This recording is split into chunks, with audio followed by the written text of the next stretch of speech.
Olá, meu irmão, minha irmã, seja muito bem-vindo ao programa Palavra Viva, aqui diretamente dos estúdios da Missão Maria de Nazaré. A Palavra de Deus chega até a sua casa. Vamos iniciar o nosso programa em nome do Pai, do Filho e do Espírito Santo. Amém. Vinde, Espírito Santo, enchei os corações dos vossos fiéis e acendei neles o fogo do vosso amor. Enviai o vosso Espírito e tudo será criado e renovareis a face da terra. Oremos. Ó Deus, se instruístes os corações dos vossos fiéis com a luz do Espírito Santo, fazei que apreciemos retamente todas as coisas segundo o mesmo Espírito e gozemos sempre da sua consolação. Por Cristo, Senhor nosso. Amém. A palavra de Deus no dia de hoje está em Mateus, no capítulo 8, dos versículos 28 ao 34.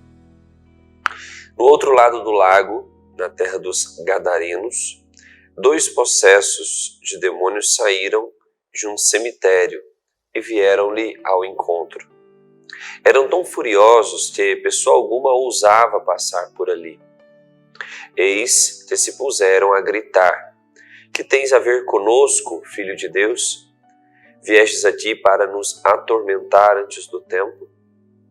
Havia, não longe dali, uma grande manada de porcos que pastavam.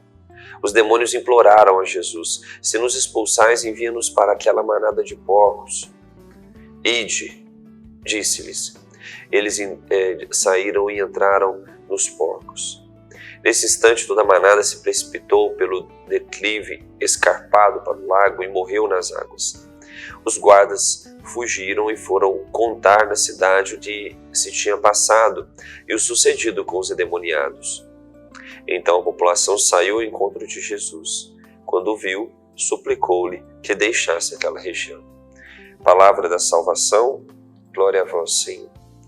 Essa passagem da expulsão dos demônios, narrada por São Mateus também, aparece em outros evangelhos, mas ela aqui em São Mateus, ela aparece como que para mais pessoas, é como que o demônio estivesse aqui fala no plural, né? Na verdade fala de dois possessos de demônios, né? E é uma passagem muito enigmática, muito difícil de interpretação. Também está em Marcos e em Lucas, essa passagem de Jesus expulsando os demônios, enviando os demônios para uma manada de porcos e ela se precipitando no rio.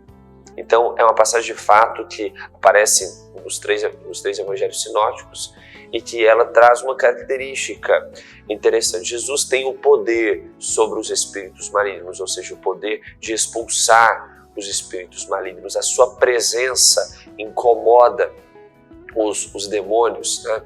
Porque os demônios sabem que ele é o Filho de Deus, né? Num determinado momento, o demônio diz, né, que tens a ver conosco, Filho de Deus. Ou seja, os demônios sabem quem é Jesus, né? Aqui, diante dessa palavra, até para poder entendermos um pouco essa dinâmica dessa situação dos espíritos do mal, né? Preciso olhar na origem. Como que se deu essa situação de termos anjos e termos demônios? Deus cria os anjos e os demônios justamente à criação. Há alguns que apontam que, porque não consta na Bíblia a criação dos anjos, mas alguns que apontam que a criação dos anjos foi anterior à criação do mundo. E outros que apontam que a criação dos anjos foi no mesmo instante da criação de toda a criação, de tudo, né? Então, o ato criador de Deus estabeleceu toda a criação, tanto os seres visíveis quanto os seres invisíveis. Esse também está no nosso credo, né?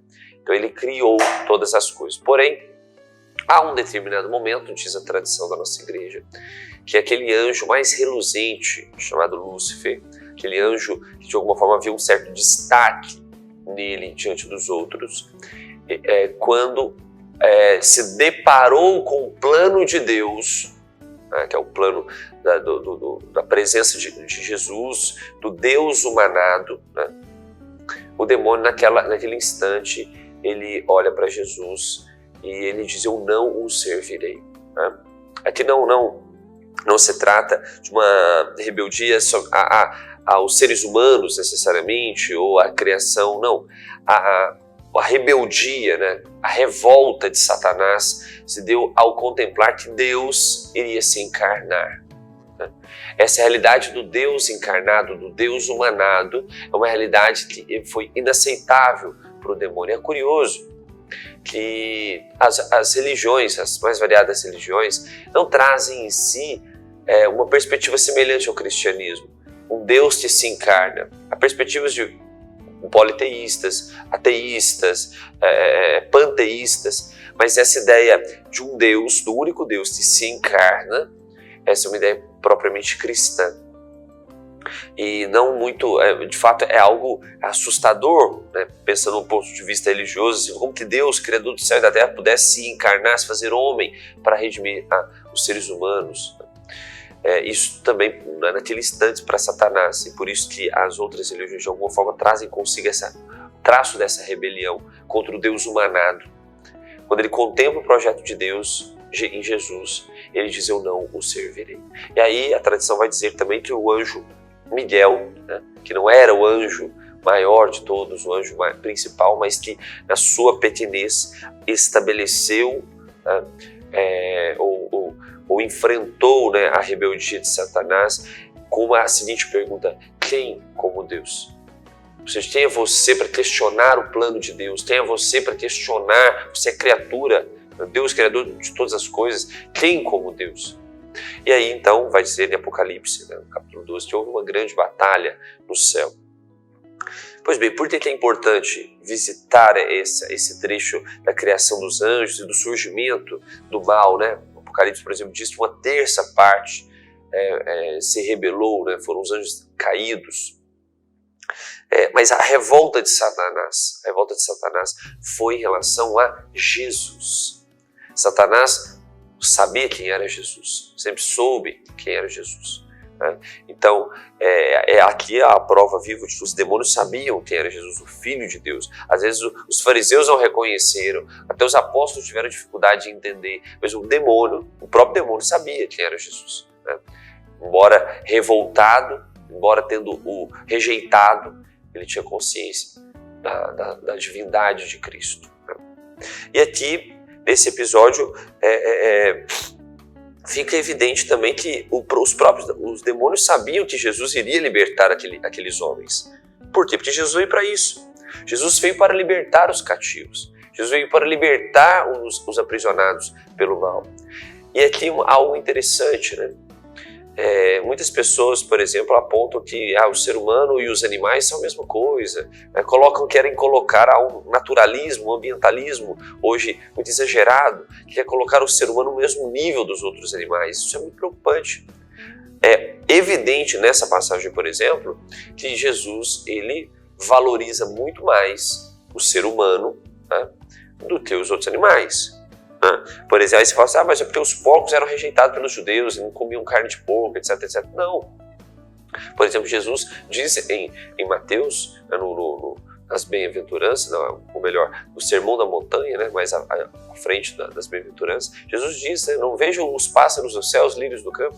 E aí ele diz, não valeis vós mais do que eles? Ou seja, não valeis vós mais do que os pássaros? Ou seja, o ser humano não tem a mesma dignidade dos outros animais, embora parece óbvio isso, muita gente hoje questiona, dizendo que a dignidade dos animais, mas só para você observar, a gente sempre dá esse exemplo, né, que os ovos de tartaruga, por exemplo, são às vezes mais valorizados do que o embrião humano. Ou seja, a vida humana, ela é às vezes mais desvalorizada do que a vida animal, que é o perigo. Não que tenhamos de tratar mal a criação, pelo contrário, mas entender que há uma dignidade humana que supera a dos outros seres criados. Né? Por que eu estou dizendo isso? Porque Jesus envia os demônios sobre os porcos, né? Ou seja, para libertar aqueles homens da opressão. Só que aqueles porcos, o que tudo indica na passagem, era a fonte de renda daquele povo. Né? O pessoal ficou meio revoltado com Jesus, que enviou os demônios para os porcos, e os porcos foram precipitados aos rios, morreram, né? E depois pediram para Jesus ir embora.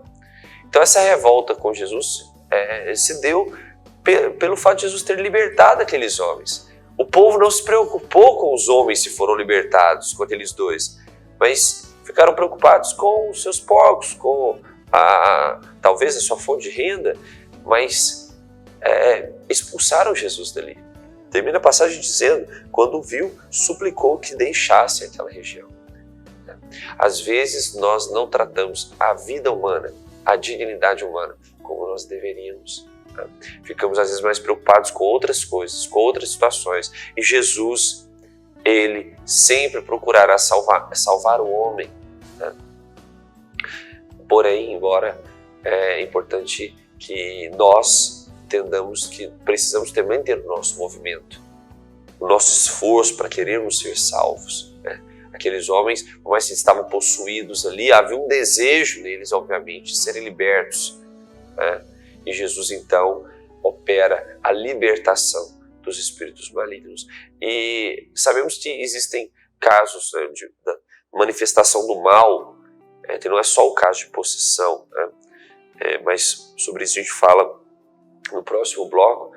Aqui a gente só ambientou em relação à palavra, mas depois nós vamos explicar um pouquinho mais sobre essa questão dessa força do mal que opera em nós, como ela opera, de que modo ela age e como nós podemos nos libertar do mal, pedindo a graça de Jesus que expulse de nós toda a opressão do maligno sobre a nossa vida. Mas daqui a pouco a gente fala sobre isso no segundo bloco, tá bom?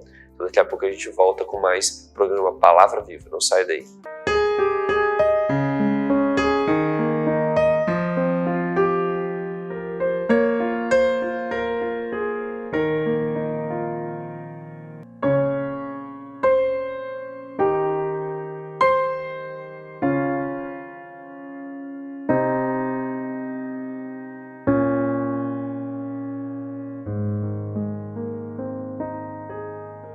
Olá, meu irmão, minha irmã, estou precisando da sua ajuda para que juntos possamos zelar pelas vidas dos idosos que estão lá no nosso lar dos idosos. Precisamos da sua ajuda para manter aquela casa. A sua pequena contribuição mensal, fazendo-se amigo do lar, vai nos ajudar a comprar medicamentos, comida, material de higiene, material de secretaria, pagar a folha de funcionários, também aquilo que diz respeito aos gastos mensais daquela casa.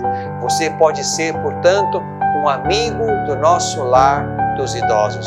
Aqui no telefone que está na tela, você pode então ter mais informações de como nos ajudar nessa obra de cuidado da vida. Ajude-nos, é o nosso pedido. Obrigado pelo seu sim.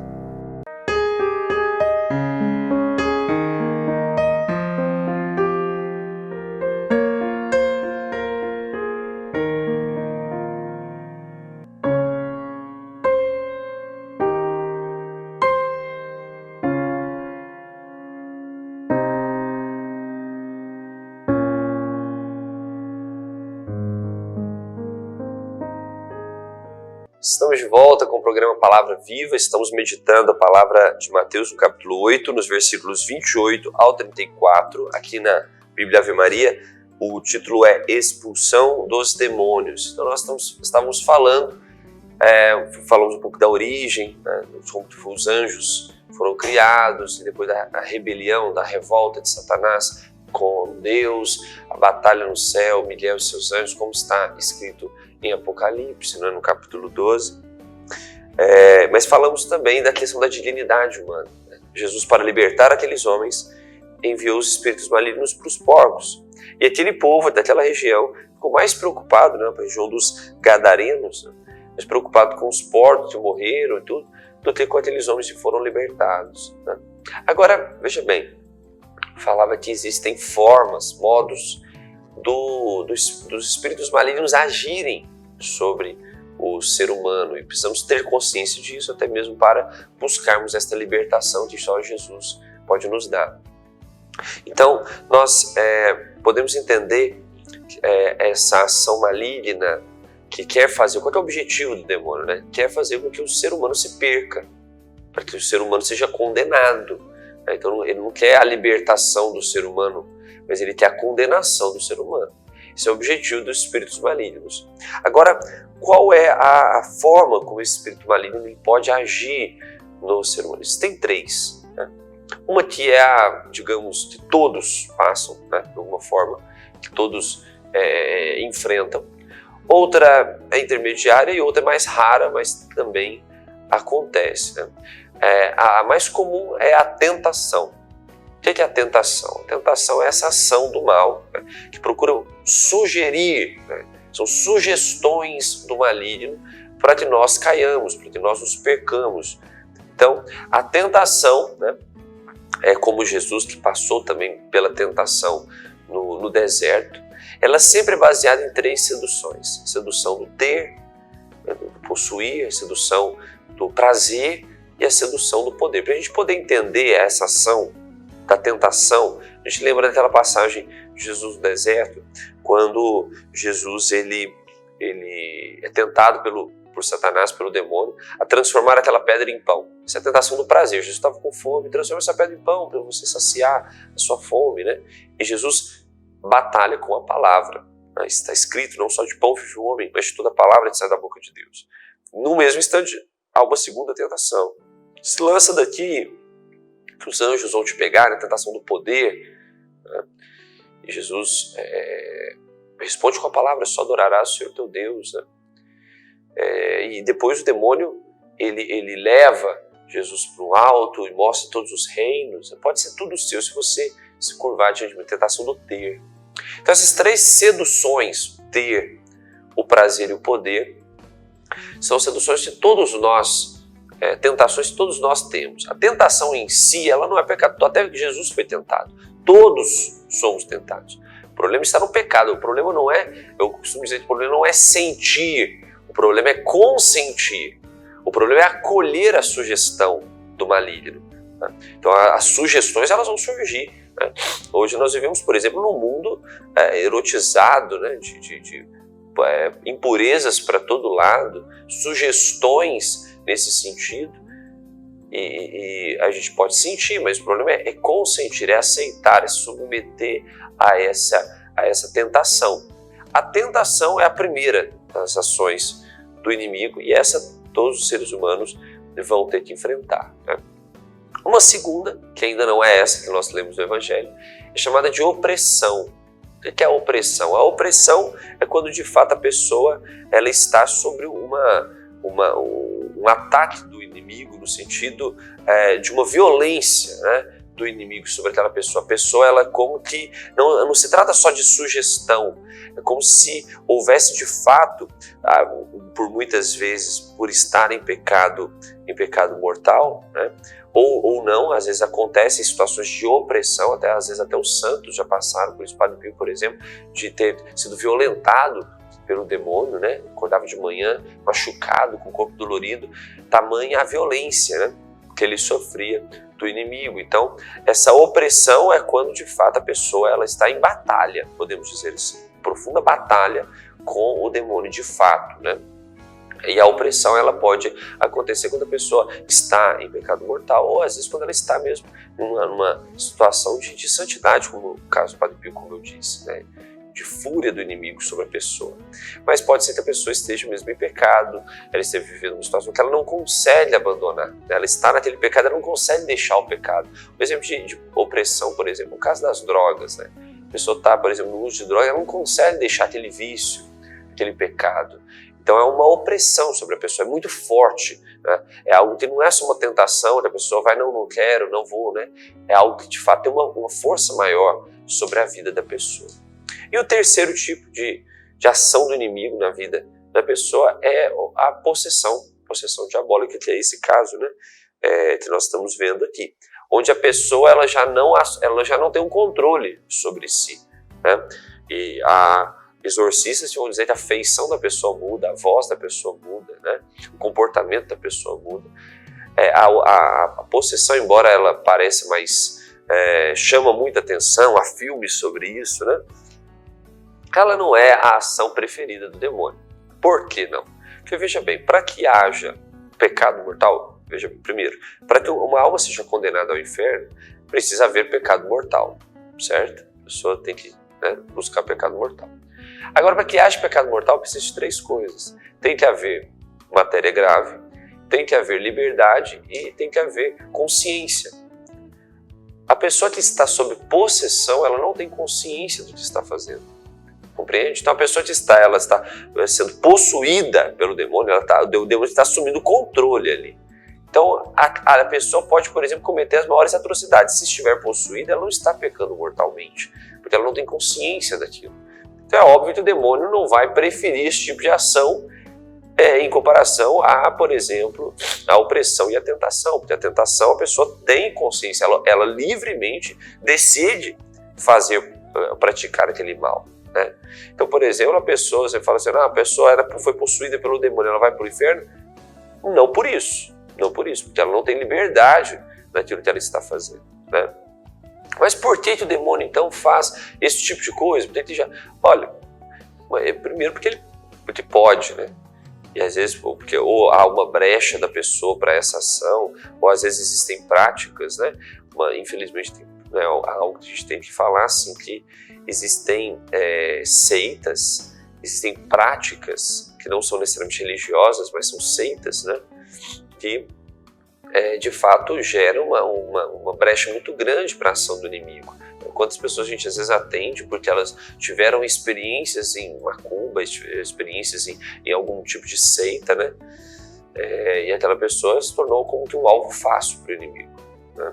Então é preciso todo um trabalho de cura e libertação, todo um trabalho de cura interior para que a pessoa possa identificar onde está a raiz daquele mal e possa, pelo nome de Jesus, ser liberta daquilo. Né? Muito bem. Agora, Jesus tem uma palavra que ele diz, olha, foi o momento em que Jesus enviou os apóstolos, né, para expulsar os demônios. E houve um caso em que os apóstolos não conseguiram. E aí, então, Jesus foi e expulsou os demônios e os apóstolos perguntaram, por que esse aí a gente não conseguiu? E aí Jesus responde, porque há demônios que só são expulsos pelo poder da oração e do jejum. Jesus diz isso, ou seja, o jejum, a penitência, combinada com a oração, é uma arma poderosíssima contra o inimigo. Eu gosto muito daquela frase de Santa Teresa do Menino Jesus, na História de uma Alma, quando ela diz, oração e sacrifício, com essas 2 armas eu sou invencível. Então, é algo que eu queria colocar aqui para nós rezarmos. Né? É preciso, como fazer para nós nos livrarmos do mal? A própria oração do Pai Nosso fala isso, né? Livrai-nos do mal. Como que nós vamos nos livrar do mal, seja da tentação, da opressão, da possessão? Como nos livrar do mal? As 2 armas que o próprio Cristo nos aponta. Essas armas de Santa Teresinha nos indica também a oração e o sacrifício. A oração e o jejum, a oração e a penitência. Portanto, quero convidar você a se colocar em oração, a fazer esse exercício também de penitência, de sacrifício, de nesse momento parar para rezar, parar para pedir ao Senhor, livra-me de todo mal, Senhor Jesus. Livra-me de todo mal. E também não só a oração, mas também a penitência, o jejum, a mortificação. Como é importante mortificarmos a nossa vontade, mortificarmos o nosso querer, assumirmos um autodomínio sobre o nosso corpo para sermos capazes de rejeitar a ação do mal em nossa vida. Senhor Jesus, nós te pedimos, ajuda-nos com teu Espírito, Senhor. Dai-nos a força necessária, Jesus, para nos libertarmos de todo o mal. Vem sobre nós, Senhor Jesus, com a força do teu Espírito, por intercessão de São Miguel Arcanjo, aquele que expulsou Satanás e o precipitou ao inferno junto aos seus anjos. Ajuda-me, Senhor Jesus, ajuda cada um de nós a vencermos o mal, a vencermos as ciladas do inimigo, as ações e os dardos inflamados do maligno sobre a nossa vida. Assim como Cristo venceu o demônio no deserto com a palavra, nós teremos de pedir, Senhor Jesus, que esta palavra, a palavra de Deus, seja como que uma espada. Como diz em Efésios 6, uma espada, a arma, a espada do Espírito, para nos defender de toda ação do mal sobre a nossa vida. Vem, Espírito Santo de Deus, ajuda-nos, protege-nos, fortalece-nos. E quero pedir também a intercessão da Virgem Maria, aquela que é puríssima e que a única, com exceção de Jesus, que é o próprio Deus, mas a única totalmente humana, que não foi tocada pelo maligno. Peçamos a intercessão dela para nos ajude a vencê-lo. Ave Maria, cheia de graça, o Senhor é convosco, bendita sois vós entre as mulheres e bendito é o fruto do vosso ventre, Jesus. Santa Maria, Mãe de Deus, rogai por nós, pecadores, agora e na hora de nossa morte. Amém. Muito obrigado pela sua presença e compartilhe, divulgue o programa Palavra Viva. Estivemos reunidos em nome do Pai, do Filho e do Espírito Santo. Amém.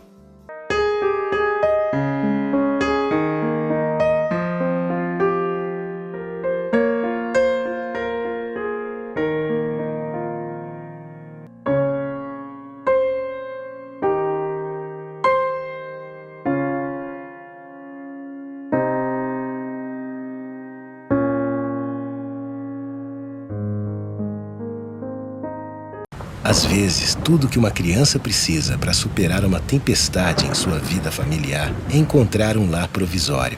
Uma família que a acolha por um tempo, enquanto sua própria família se reestrutura para recebê-la de novo.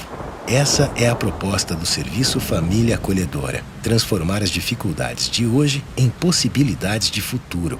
Serviço Família Acolhedora. A tempestade passa, a vida continua. Participe e faça a diferença.